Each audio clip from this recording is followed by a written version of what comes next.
हर हर Mahadev. Welcome to the divine talks. और आज के एपिसोड में हमने बात की है हनुमान चालीसा के ऊपर। इस हनुमान चालीसा में इस टाइम कुछ ऐसे शब्द हैं, चौपाइयाँ हैं जो हम रेगुलर पढ़ते थे। और पहले की कुछ ग्रंथ और एक अयोध्या में से एक मिला हुआ शिला है, पत्थर पे लिखी हुई है हनुमान चालीसा, जिसमें कुछ ऊपर नीचे हमको ज्ञात हुआ है, पता चला है। जैसा मैं एक बोल सकता हूँ कि हम पहले पढ़ते थे शंकर सुवन केसरी नंदन, और अब हमको जो उस शिला में से दिख रहा है तो वहाँ पर है शंकर स्वयं केसरी नंदन। तो इसमें एक व्यक्ति को कि कौन सी बात सच है, कौन सी झूठ है, किसको माने किसका ना माने, तो ऐसे 3-4 चौपाइयाँ और हैं। तो हमने इस चौपाइयाँ का वर्णन क्या सही है क्या गलत है इस वीडियो में देखा। तो कृपया करके आप ये पूरा वीडियो देखिए, और अगर आपको हमारा वीडियो पसंद आता है तो लाइक करिए, सब्सक्राइब करिए और अपने फैमिलीज़ के साथ शेयर करिए, और कमेंट करना मत भूलना। और आपको किसी टॉपिक के ऊपर आप चाहते हैं कि हम बात करें तो कृपया करके कमेंट बॉक्स में बताइए। हर हर महादेव। हर हर महादेव गुरु जी। जय सिया राम, सभी को जय सिया राम। तो हमने इसके पहले बात किया था हनुमान चालीसा के ऊपर। तो अभी हमने सुनने में आ रहा है कि हनुमान चालीसा में कुछ ऐसे चौपाइयाँ हैं जो पहले कुछ और लिखी गई हैं और इस टाइम हम पढ़ कुछ और रहे हैं। जैसे एक है शंकर सुवन केसरी नंदन, और अभी से ऐसे आ रहा है कि शंकर स्वयं केसरी नंदन। और भी ऐसे कुछ 2-3 चौपाइयाँ हैं जिस पे हम बात करेंगे। तो पहले आप इस चौपाई के बारे में हमें बताएं कि आखिर इसमें से सत्य कौन सा है, शंकर सुवन केसरी नंदन या शंकर स्वयं केसरी नंदन। मैं भी यही सुना था कि शंकर स्वयं और शंकर सुवन में। तो जैसे मैं पुराणों में जो पढ़ा हूँ कि पुराणों के आधार पे जो मुझे जानकारी है, जो प्रभु गुरु जी की कृपा, हनुमान जी महाराज जी की कृपा से, तो शंकर सुवन, तो शंकर सुवन करके जो हमने पढ़े थे कि एक बार भगवान विष्णु जी मोहिनी का रूप धारण किए थे। भगवान शिव जी उनके रूप को देखकर मोहित हो गए, तो उनके जो तेज थे वो कुछ गिर गए थे। तो पत्तों पे रख करके बताया जाता है कि उन पत्तों पे गिरने के बाद सप्तऋषियों ने वह किसी तरह जो है मां अंजना के कानों में प्रवेश कराए थे, कहीं कहीं ये बताया जाता है। और कहीं कहीं ये बताया जाता है कि वायु के द्वारा उस तेज को मां अंजनी जी के कानों में प्रवेश कराया गया था। और कहीं कहीं ये बताया जाता है कि भगवान शिव जी और भगवान विष्णु, ये दोनों जन मुनि का रूप धारण कर लेते हैं। तो वो जो तेज होता है पत्ते पर ले करके भगवान शिव जी और भगवान विष्णु जी दोनों जन आगे जाते हैं। तो उस समय मां अंजना जी भगवान का ध्यान लगाकर तपस्या करती हैं। तो उसी समय भगवान शिव जी ने कहा, देवी आप क्या कर रही हो? तो मां अंजना जी ने कहा कि मैं तपस्या कर रही हूँ। तो बोले किसके लिए? बोले पुत्र के लिए। बोले बिना गुरु मंत्र लिए आप तपस्या करती हैं तो ये आपका तपस्या व्यर्थ चला जाएगा। तो मां अंजना जी को लगा कि ये तो बात केवल मुझे पता था कि मैं गुरु दीक्षा नहीं ली हूँ, और अगर इनको पता है तो जहां तक मुझे लगता है कि त्रिकालदर्शी मुनि होंगे, इसलिए तो गुरु दीक्षा लेने कहाँ जाऊं, किससे जाऊं, तो क्यों ना हम इन्हीं से गुरु दीक्षा ले लेते हैं। तो मां अंजना जी भगवान विष्णु जी से गुरु दीक्षा लेती है। जब गुरु मंत्र दिया जाता है मां अंजना जी को कानों के द्वारा, तो वह उसी समय वो तेज मां अंजना जी के कानों में डाल दिया जाता है। तो कहा जाता है कहीं कहीं कि वह भगवान शिव जी के तेज से, भगवान शिव जी के तेज से हनुमान जी प्रकट हुए, तो इसलिए वहां पर वो शंकर सुवन लोग कहते हैं। ऐसा मैं पुराणों में सुना हूं। और जो आपने कहा कि शंकर स्वयं, तो शंकर स्वयं भी आता है कि जैसे कि क्या हुआ कि एक बार, जैसे मैं सुना हूं दोहावली कवितावली में ऐसा सब कि एक बार भगवान शिव जी भगवान राम जी से प्रार्थना किए थे कि प्रभु मैं आपका दास बनकर सेवा करना चाहता हूं और आपके नामों का केवल मैं भजन करना चाहता हूं। आप ऐसी कृपा करते कि मैं एकदम दास बन जाऊं। तो भगवान राम जी ने कहा कि आपकी ये इच्छा पूरी हो, आपकी ये इच्छा पूरी हो तो आप मेरा दास बनिए। तो वहां पर भगवान शिव जी स्वयं हनुमान जी का रूप धारण किए हैं। जैसे श्री रामचरितमानस में भी भगवान शिव जी ही स्वयं रूप धारण किए हनुमान जी का, वाल्मीकि रामायण में भी ये आता है कि स्वयं उन्होंने रूप धारण किया है। तो इसलिए ये स्वयं कहने का मतलब हो गया शंकर स्वयं केसरी नंदन। तो भगवान शिव जी स्वयं से भी आए। सुवन का मतलब मैंने आपको वो बता दिया। और कहीं कहीं ये भी दर्शाया जाता है कि भगवान शिव जी के अंश से भी हनुमान जी को उत्पत्ति हुई है। अब ये कैसे हुआ ये भी मैं आपको बता देता हूँ। संक्षेप में सबको आप विवरण दे रहा हूँ, क्योंकि बड़े विस्तार में जाएंगे तो बहुत बड़ा है, मेरी पूरी जिंदगी भी व्यतीत हो जाएगी, तब पर मैं आपको नहीं बता पाऊंगा। कहीं कहीं उनका अंश आने का कारण ये बनता है कि एक बार क्या हुआ कि रावण जब भगवान शिव जी का तपस्या करा था तो अपने 10 सिर को उसने काट करके भगवान शिव जी को चढ़ा दिया था। तो जो भगवान शिव जी का एकादश रूप था, उस रूप को उसने उपहास किया, मजाक बनाया।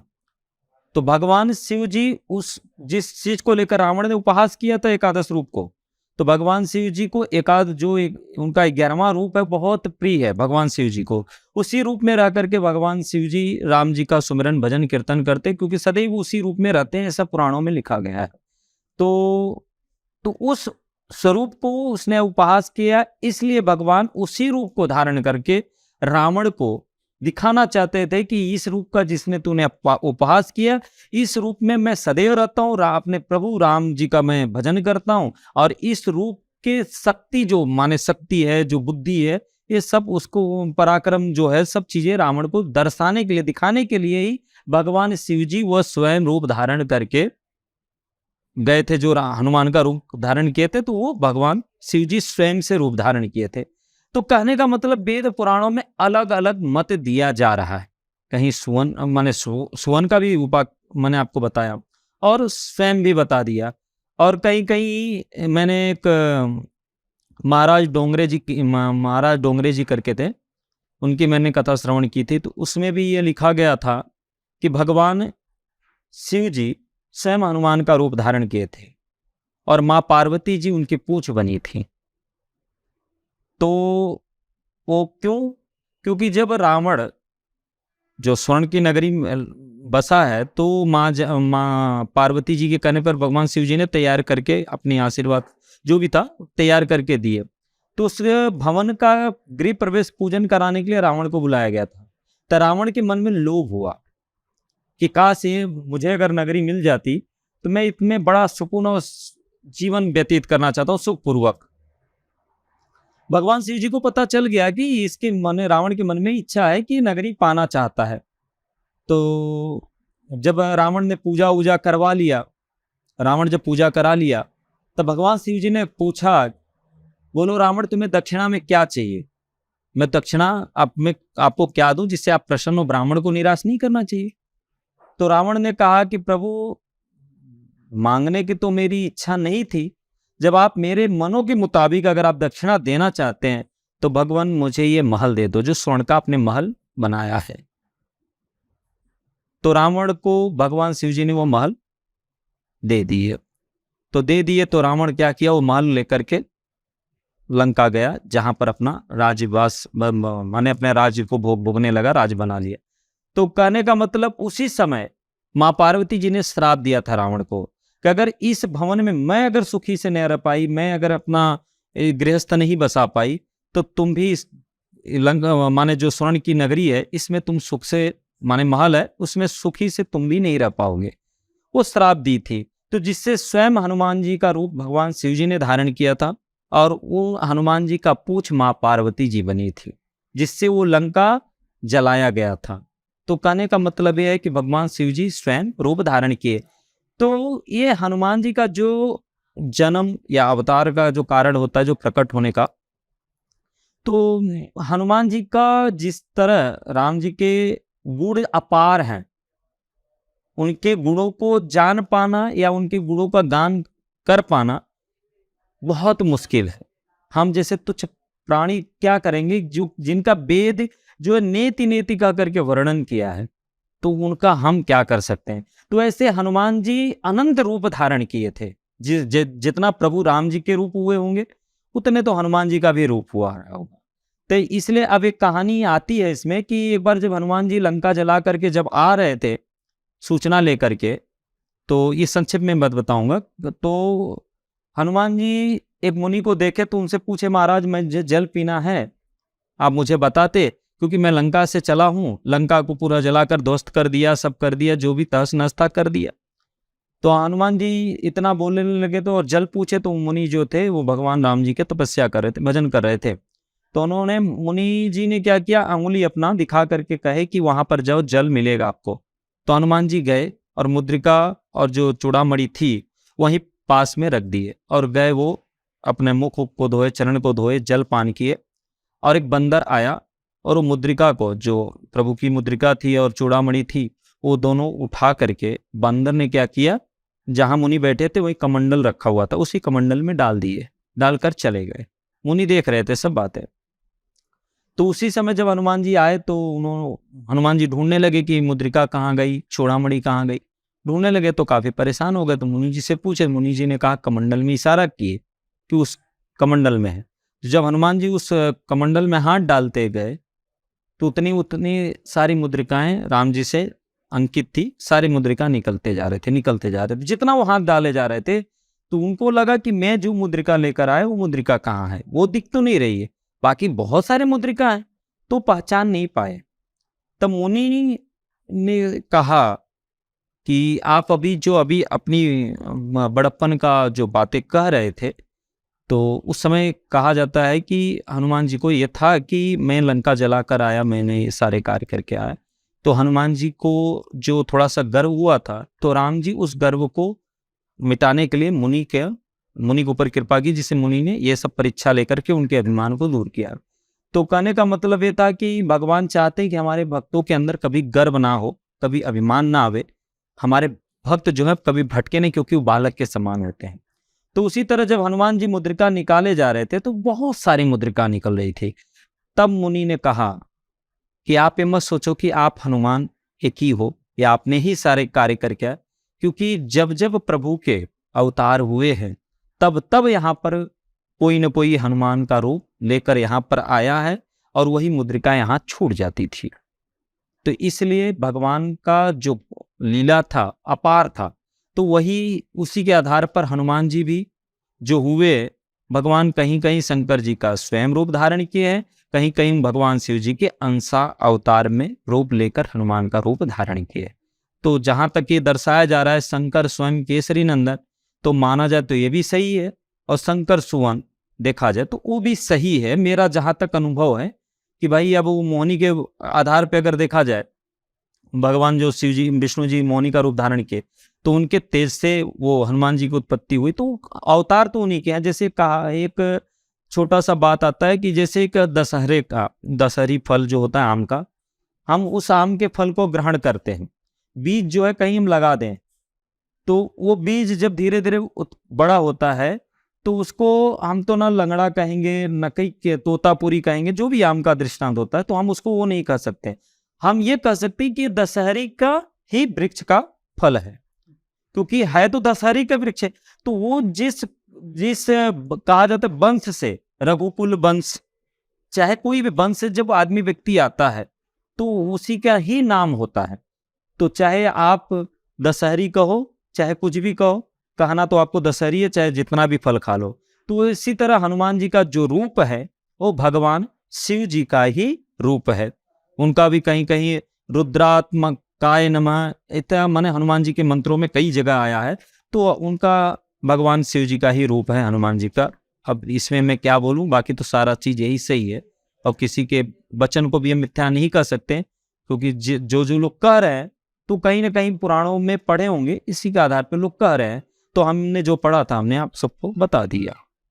तो गुरुजी मैंने ना एक कहानी सुनी थी माँ सीता की उनको ऐसा, जब शादी के बाद जब वो अयोध्या आई थी तो उनको किसी को ऐसे जब ब्राह्मण या किसी को खाना खिलाने का मतलब मन किया था, तो उस टाइम हनुमान जी आए थे। तो वहाँ पर उनको पता चला था कि हाँ ये शंकर का रूप है करके। तो क्या आप उस कहानी को थोड़ा विस्तारपूर्वक बता सकते हैं कि वहाँ पर वो मुझे लग रहा है कि ये इस पॉइंट पे वो कहानी थोड़ी मिलती जुलती है, तो लोग उसको एक रिलेट कर सकते हैं कि हाँ, शंकर के रूप में ही हनुमान जी हैं। तो उस कहानी को आप बता सकते हैं। जरूर। तो ये जो आपने जैसे प्रश्न किए कि भोजन कराने का, तो ब्राह्मण के जगह पे मेरे हनुमान जी थे। तो माँ जब जानकी जी आई थी लंका से, तो माँ जानकी जी के अंदर ये विचार था कि मैं किसी को भोजन कराना चाहती हूँ, मेरे मन में ये इच्छा है। तो माँ को लगा कि किसको अब चुने, किसको भोजन कराएं। तो वहां पर हनुमान जी को ही चुना गया। तो हनुमान जी बोले, माँ मुझे भी बहुत दिन हो गया, बहुत जोर से भूख तो लगी है, पेट भर अभी मैं भोजन तो हनुमान जी करते थे। बोले कि आप, मैं भी चाहता था कि अरे कोई मुझे खिलाने वाली मेरी माँ हो कि जो मुझे पेट भर खिलाए तो मैं पेट भर भोजन कर सकूं। तो हनुमान जी को चुना गया, तो हनुमान जी को बिठाया गया। माँ जानकी जी भोजन व्यंजन जो था वो बना करके हनुमान जी को खिलाने लगी। तो हनुमान जी उस व्यंजन को आरोगते गए, पाते गए।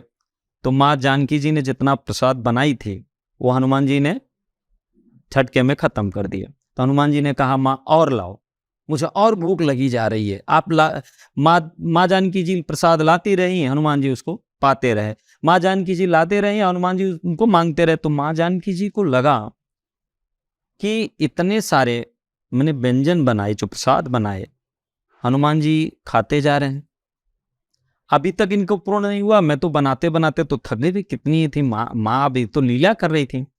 तो रसोइयाँ भी, जो चीजें पकवान बनी थी, जो प्रसादें बनी थी, वो भी सब संपन्न हो गए। तो माँ जानकी जी को लगा कि क्या करें क्या करें। तो उन्होंने प्रभु के पास जाकर पूछी। तो प्रभु ने कहा कि देवी, ये कोई साधारण नहीं है, अब आप खुद जानती हो कौन है। तो माँ जानकी जी उस संशय को दूर करने के लिए माँ जानकी जी ने अपनी दिव्य दृष्टि से देखी, तो जो हनुमान जी थे वह भगवान शिव जी के ही रूप हैं, भगवान शिव जी स्वयं हैं।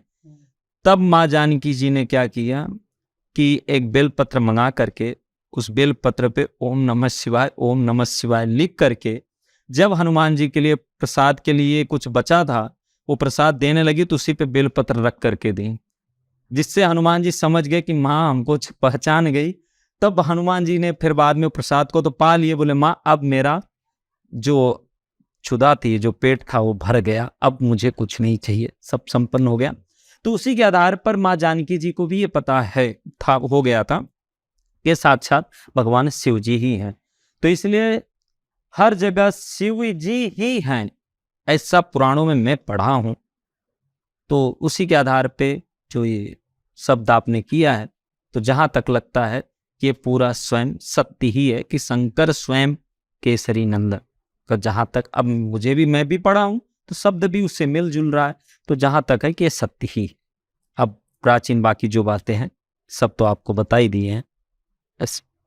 तो जैसे आपने ये बताया हमें, तो क्या इसका व्याख्यान, दोनों चीज़ों का व्याख्यान किसी वेद और पुराणों में दी गई है? जी, मैंने वो बता दिया कि आपको, जैसे मैं आपको वो प्रूफ कि जो छोटा है वो उसके थ्रू में मैं फोटो आपको क्लिक दे दूंगा, उसमें आप देख सकते हैं। क्योंकि अगर हम आपको बताएंगे तो लोग कंफ्यूज भी हो सकते हैं, नहीं समझ सकते, नहीं सुन सकते हैं। कई स्कंद पुराण में भी दर्शाया गया है, जो भगवान शिव जी अपने अंश रूप में आए हैं, और जो उनके तेज से उत्पन्न हनुमान जी हुए थे, तो शिव पुराण में आता है, वायु पुराण में है, कई पुराणों में लिखा गया है, भविष्य पुराण में बताया गया है। तो मैं आपको एक फोटो क्लिप दे दूंगा, जिससे आप वो लोगों को बता सकते हैं। तो बहुत जगह पे ये बताया गया है कि भगवान शिव जी के ही रूप है, भगवान शिव जी साक्षात ही है वो। हनुमान जी जो है भगवान शिव ही है। इसका मतलब ये है कि जो दोनों चीज़ है अपने अपने नज़रिए में दोनों सही है। सही है, ये नहीं कह सकते कि ये चीज़ गलत है वो सही है, वो चीज़ गलत है ये सही है। दोनों अपने नज़रिए में दोनों बराबर है। बराबर है। जैसे कहा जाता है कि अगर हमको कान ही पकड़ना है, अब कान चाहे सीधे हाथ पकड़ो चाहे टेढ़े हाथ पकड़ो, पकड़ाएगा तो कान ही।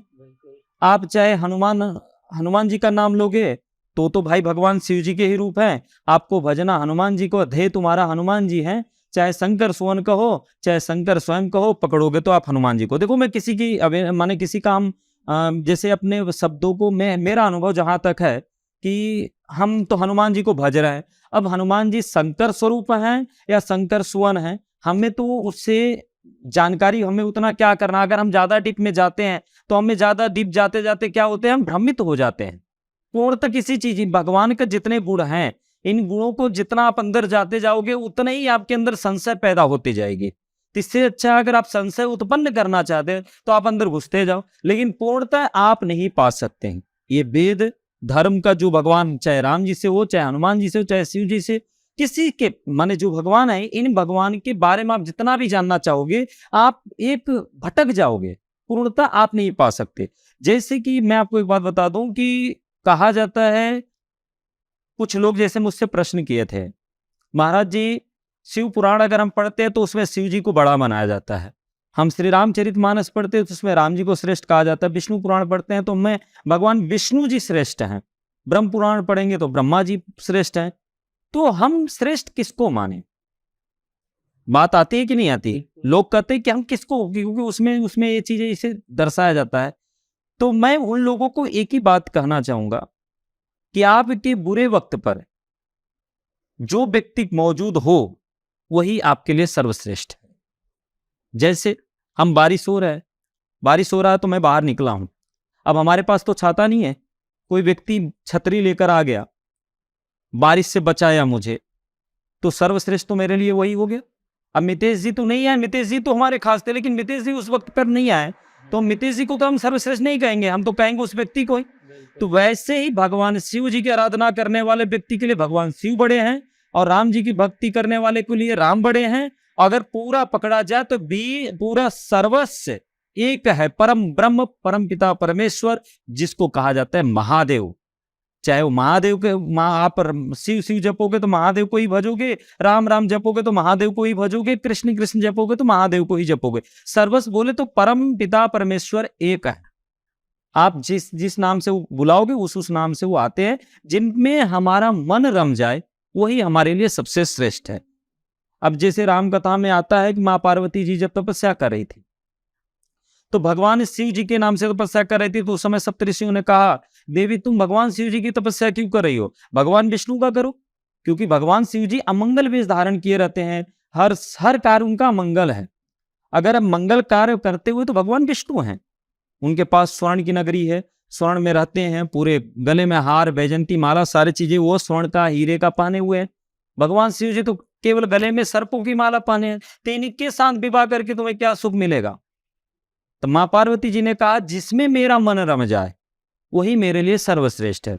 तो जिसके प्रति आपका मन रमता है, जिसके प्रति आपको मन कहते हैं कि आकर्षित होता है, जिनमें हम जिनके स्वरूप को, जिनके नाम के भज करके हमारा मन एकदम सुकून मिलता है, वही सर्वश्रेष्ठ आपके लिए है। इसलिए आप ज्यादा जगह जाएंगे तो ज्यादा ही गुमराह होंगे, ज्यादा ही परेशान होंगे। एक इष्ट को बनाओ, चाहे श्री कृष्ण बनाओ, चाहे राम को भजो, चाहे माता जी को भजो, चाहे शिव जी को भजो, चाहे हनुमान जी को भजो, एक ही इष्ट बनाओ। आप अनेकों जगह भागेंगे, अनेकों जगह सब कथा सबकी श्रवण करो, लेकिन इष्ट अपना एक होना चाहिए जिसके आधार पे आपका जीवन व्यतीत हो जाए। इसलिए गुरु दीक्षा लोग लेते हैं कि एक इष्ट को आप भजो, उस पर पूर्ण विश्वास रखते हुए अपने जीवन को पार करो, इसी आधार पे है। तो एक कहने का मतलब यह है कि भगवान शिव जी ही हनुमान है, चाहे वो अंश रूप से लो चाहे स्वयं के रूप से लो, लेकिन वो भगवान शिव जी हैं। अभी हम इसके दूसरे पे आते हैं, जैसे जिस पर है सब पर राम तपस्वी राजा, और जो अभी आया है कि सब पर राम रायसी राजा। तो इन दोनों चीज में फर्क क्या है? फर्क ये होता है कि जैसे सब पर राम तपस्वी राजा, सब पर राम तपस्वी राजा, तो जहां तक मेरा अनुभव है कि तपस्वी राजा, तो जो तपस्वी होते हैं तो उनको भोग माया से तो कुछ लेना देना होता नहीं है। जहां तक मेरा अनुभव है, उनको सांसारिक वस्तु से कुछ लेना देना नहीं, क्योंकि वो तप करते रहते हैं। तो राम जी जो थे वो तपस्वी थे, ठीक है, लेकिन उनको श्रेष्ठ राजाओं में राम जी को दर्शाया गया है, क्योंकि अयोध्या के राजा थे भगवान श्री राम जी, और उनकी प्रेरणा से सारे जो लोग आज जो राजा थे उनकी प्रेरणा ले लेकर के सब सीखते थे। तो सर्वश्रेष्ठ, अब तपस्वी राजा बोले तो एक शब्दों का उलट फेर है। तो जैसे कहीं कहीं हनुमान चालीसा में एक एक शब्दों का उलट फेर होने के कारण से सब पर राम तपस्वी राजा ये नॉर्मली क्योंकि मर्यादा पुरुषोत्तम है। भगवान राम जी का जो शब्द था, जो कार्य है, वो कार्य एक मर्यादा के रूप में था। तो इसलिए हमें राम जी के प्रति भी जो शब्द है उसको भी मर्यादा के ही रूप में लिया जाए तो बड़ा सुंदर है, क्योंकि भगवान तो भगवान थे, वो मर्यादा के कार्य किए, और मर्यादित उनका जो नाम है वो मर्यादित रूप से लिया जाए। अब हम जैसे कह दें आपका नाम कुछ भी हो, हम आपका नाम बोले क्या हुआ मितेश जी, अब हम अगर इसको प्यार से अगर हम बोले क्या हुआ भैया, कैसे हैं, ठीक है, तो ये शब्दों में फर्क आया कि नहीं है। तो उसी तरह अगर हम आपको जितना सम्मानित शब्द से हम आपको बुलाएंगे उतने ही सम्मानित से आप मुझे प्यार करोगे। तो जैसे महाराज जी ने हम सुने थे कि जो आज जगत गुरु हैं श्री राम भद्राचार्य जी महाराज जी, उन्होंने कहा था कि सिर पर राम राय सिर ताजा। तो इन्होंने जो कहा है ये हमें जहां तक लगता है ये मर्यादित शब्द है।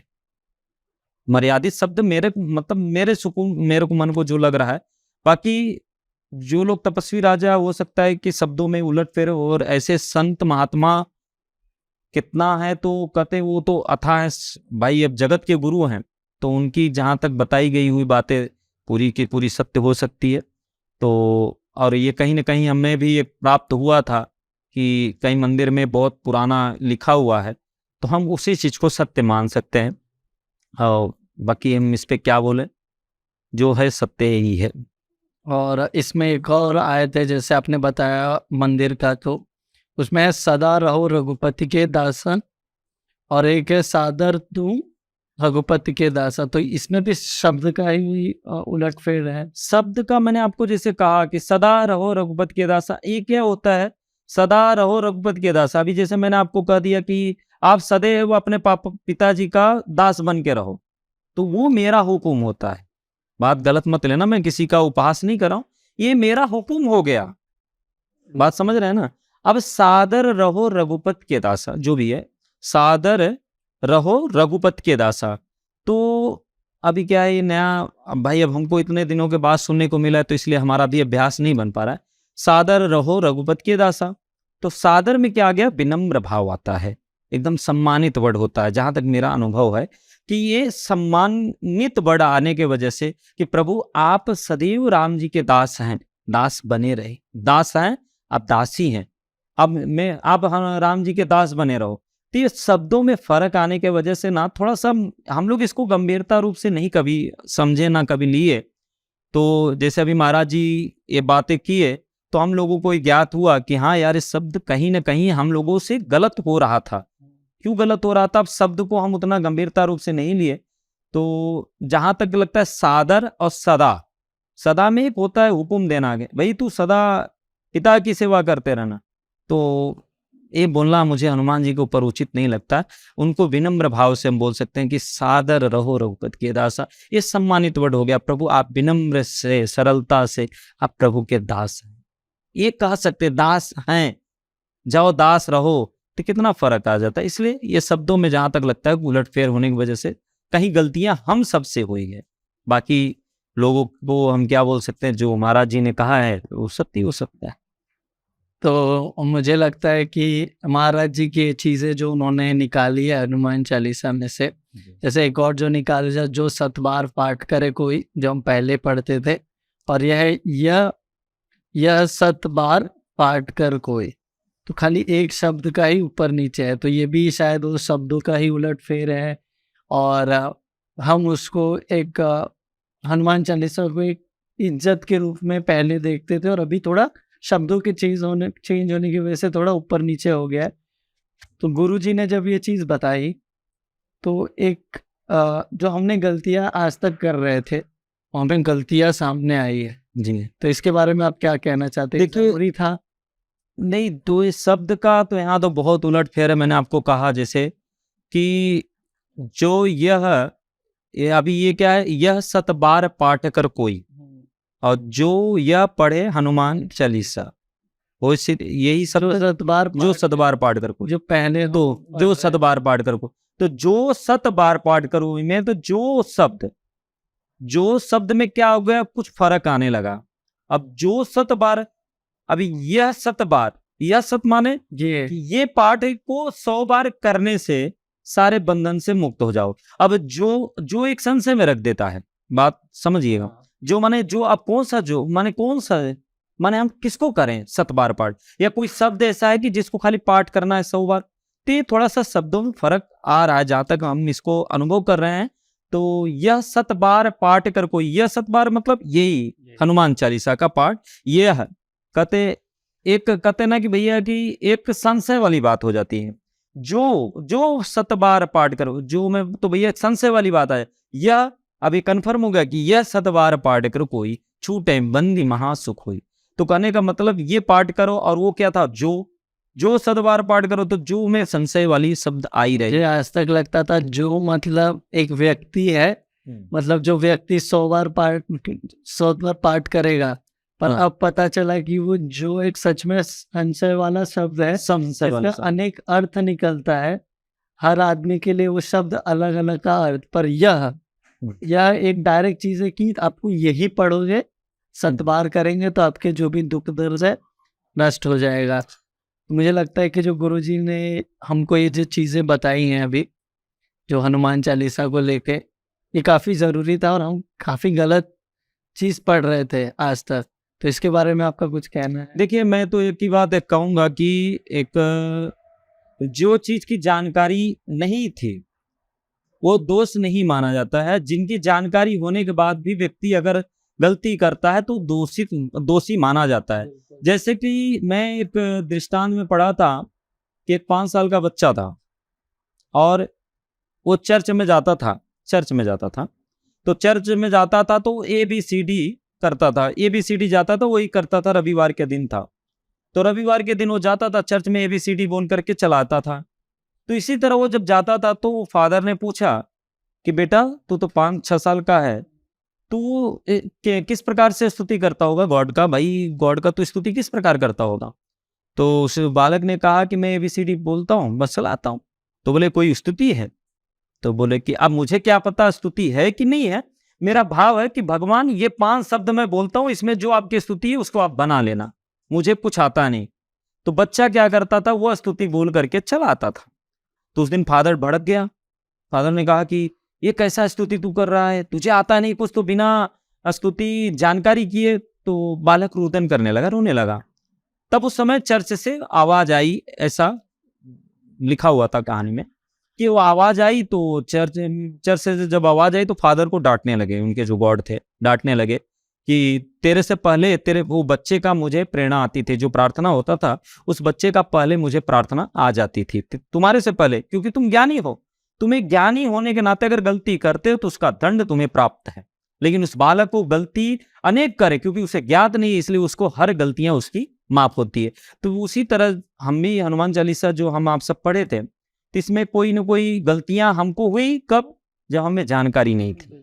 आपसे भी हुई, सबसे हुई। लेकिन अब इसकी जब जानकारी हो गई है, तो अगर इस चीज को अगर हम गलती करते हैं तब दोषी माने जाएंगे। मतलब हमको जो ये शब्द का हो गया, अब मतलब उसको हम पढ़ें, जो पहले वाला था उसको जो, और वैसे प्रमाण के रूप में भी हम लोगों को प्राप्त हुआ, जो मैं आपको बता दूंगा, दिखा दूंगा, और अगर चाहिए तो आप उस चीज को डाल दीजिएगा। तो जैसे कि हमें प्राप्त हुआ था, तो उसको पत्थर पे लिखा पुराने शब्दों में, यह 7 बार पाठ कर कोई, तो सादर रहो रघुपति के दासा, तो वो शब्द उसमें लिखा हुआ है। तो शायद कहाँ से वो मुझे नहीं पता था, मुझे वो आया था तो मैंने उसको देखा तो पढ़ा, मैं बोला यार ये तो प्राचीन लिखी हुई चीजें हैं। तो हो सकता है शब्दों में उलटफेर हुआ हो और लोग उसको उलटफेर में कर दिए होंगे। तो अब हम लोगों को वो हनुमान चालीसा सुधारना है तो ही पड़ेगा, क्योंकि वो प्राचीन लिखा हुआ है। तो उसके आधार पे ही हम लोगों को, शब्द है, कभी भी इंसान है तो कभी ना कोई गलती, शब्द तो मिस्टेक हो जाता है। कभी कभी हम लोग भी कोई कथा भी बोलते हैं तो उसमें भी कथा में कहीं ना कहीं शब्दों का मिस्टेक हो जाता है। तो इसका मतलब उन लोगों ने लिख दिया, उसी को दोहराया जाता है। तो कहने का मतलब वो हमारे मुख से निकल जाता है। हम तो इंसान हैं, हम इतने परिपक्व तो हम लोग हैं नहीं भगवान की व्याख्यान कर सके। शब्द है, कहीं भी कभी होता हो जाता है, लेकिन उसकी जानकारी होने के बाद उसमें परिवर्तन तो कर ही लेना चाहिए, कि जिससे हम उसके गलत या दोषी ना बने। हमारा मत तो यही है। गुरु जी, आपने हनुमान चालीसा पे जो आजकल संसद चल रहा था, एक मैं मेरे ही मन की बात बताता हूँ, मेरे मन में ही चल रहा था दोनों को लेके कि क्या उसमें सत्य है, क्या गलत है, क्या सही है। क्योंकि वो जगत गुरु है, उन्होंने भी कहा है तो सत्य ही होगा। पर आज तक हम बचपन से जो पढ़ते आ रहे हैं हम उसको भी झूठा नहीं ठहरा सकते थे। तो जो मेरे मन में विचार, जैसे कई लोगों के मन में वो विचार थे, तो आपने वो विचारों को जो था उनके मन में एक प्रॉब्लम या फिर दुविधा थी, इसको आपने दूर किया, तो इसके लिए धन्यवाद। हर हर महादेव। जय श्री राम।